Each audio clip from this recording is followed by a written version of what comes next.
Winter session of parliament समाप्त हुआ। हम एमपीज को संसद में बोलने का जितना टाइम मिलता है, मुझे लगता है वो हमारा टाइम नहीं है, वो आपका टाइम है।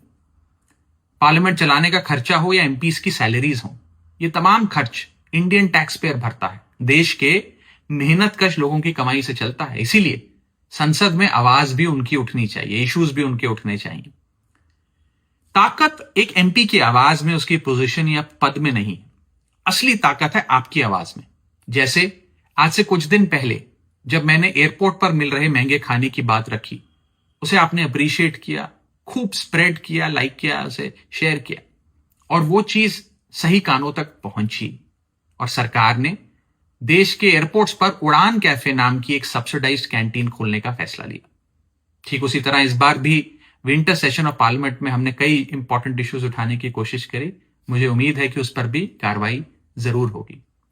इस बार इस सत्र में हमने एक गिग वर्कर्स की हालातों को लेकर बात रखी, यानी कि जोमैटो, स्विगी या ब्लिंकिट, जेप्टो के जो डिलीवरी पार्टनर्स हैं, राइडर्स हैं, उनकी बात रखी। कैपिटल गेन टैक्स को कम करने की जरूरत है, इंडियन इन्वेस्टर को प्रमोट करने की जरूरत है, उसकी बात रखी। जीएसटी की दरों में गिरावट जरूर आई, लेकिन कई प्रोडक्ट के प्राइसेस में उतनी गिरावट नहीं देखी गई, उसकी बात रखी। देश में एक टोकनाइजेशन बिल लाने की जरूरत है, उसकी बात रखी। डिजिटल कंटेंट क्रिएटर्स जो कॉपीराइट स्ट्राइक से परेशान हैं, उनके कंसर्न्स को हाउस में रखा। इंश्योरेंस कंपनीज और प्राइवेट हॉस्पिटल्स कैसे एक पेशेंट को एक्सप्लॉइट करते हैं, उनकी प्रॉब्लम्स को हाउस में रखने की कोशिश करी। इंडिगो क्राइसिस हो, पोल्यूशन हो, ये तमाम इश्यूज इस बार उठाए।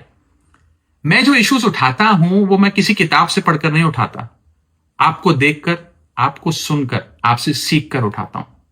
मैं उम्मीद करता हूं कि अगले सेशन ऑफ पार्लियामेंट में भी मैं आपके इश्यूज उठा सकूं। आप प्लीज मुझे बताते रहिए अपने इश्यूज भी, अपने कंसर्न्स भी, और अपने सुझाव, अपने सजेशंस भी। Thank you so much. जय हिंद।